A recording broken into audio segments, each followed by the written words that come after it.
नमस्कार, आमी चंद्रानी दिनযাপনের आरो एकटी नतून भिडियोते आपनादेर सकलके स्वागत जानाई।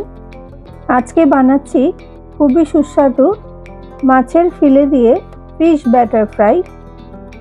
प्रथमे माछेर फिलेगुलोके आमी एकटू लेबुर रस और गोलमरिच गुड़ो और स्वाद मतन लवण दिए भालो करे मैरिनेट करे नेब। आमी एखाने बासा माछेर फिले यूज करेছি, আপনারা যে কোনো মাছের ফিলে ইউজ করতে পারেন। মাছগুলোকে ম্যারিনেট করে মিনিট 10 মতো রেখে দেব।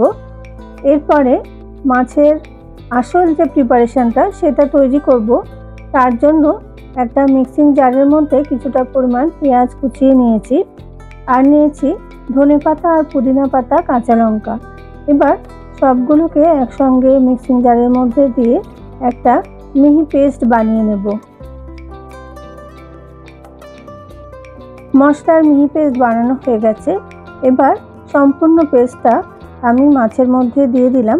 এবার দিয়ে দিলাম 1 চামচ পরিমাণ আদা রসুনের পেস্ট আর দিয়ে দিচ্ছি লবণ। দিয়ে ভালো করে মাখিয়ে নেব।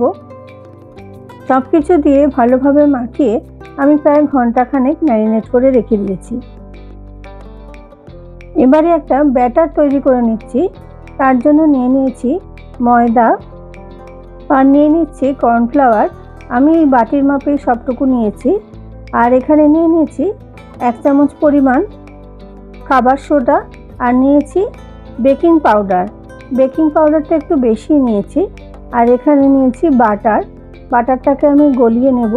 আর নিয়েছি একটুখানি গোলমরিচ গুঁড়ো আর নিয়ে নেব স্বাদ মতো নুন আর একটা ডিম এর মধ্যে ফাটিয়ে দিয়ে দিচ্ছি। এবারে সবকিছু উপকরণ একসঙ্গে মিশিয়ে একটা মিহি ব্যাটার তৈরি করে নেব।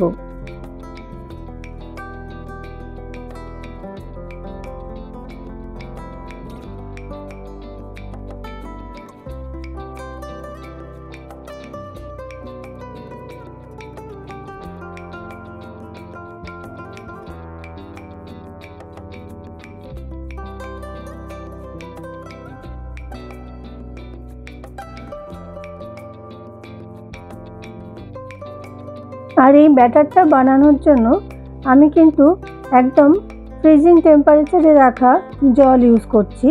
এখানে কোনো নর্মাল ওয়াটার ব্যবহার করা যাবে না। এটা পুরোপুরি তৈরি হয়ে গেছে। এবার মাছগুলো দিয়ে এক এক করে ভেজে তুলে নেব। প্রথমে আমি একটা তৈরি করে নিয়েছি। এবার আপনাদেরকেও তৈরি করে একটা দেখাবো। তার জন্য ফিলেগুলোকে ব্যাটারের মধ্যে ডুবিয়ে আমি গরম তেলের মধ্যে দিয়ে দিলাম। এবার গ্যাসের ফ্লেমটাকে হালকা করে দিয়ে আস্তে আস্তে করে ভেজে নিতে হবে। বেশি ফ্লেম হলে কিন্তু মাছগুলো তাড়াতাড়ি পুড়ে যেতে পারে, ভেতরটা কিন্তু কাঁচা থেকে যাবে।